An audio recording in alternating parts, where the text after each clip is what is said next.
dua pihak yang sedang cekcok atau adu mulut, ada argumen berbeda dengan adu mulut. Dalam adu mulut, satu pihak percaya suatu hal dan pihak lain percaya hal yang berbeda. Sesungguhnya argumen adalah serangkaian kalimat yang bersifat persuasif dan bertujuan menentukan orang terhadap suatu hal.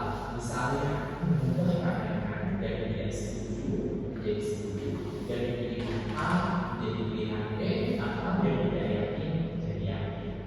Yang membedakan argumen dari keduanya adalah argumen harus terdiri dari beberapa kalimat. Ada kalimat yang menjadi kesimpulan dan ada satu atau beberapa kalimat yang dijadikan alasan atau dasar dari kesimpulan itu. Kalimat yang menjadi alasan atau dasar itu opini tersebut.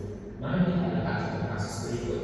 Jika menurut saya solusi radikalisme adalah memperkuat pengawasan aparat terhadap masyarakat. Kemudian Budi menanggapi, saya tidak setuju. Menurut saya solusi radikalisme adalah meningkatkan kualitas pendidikan.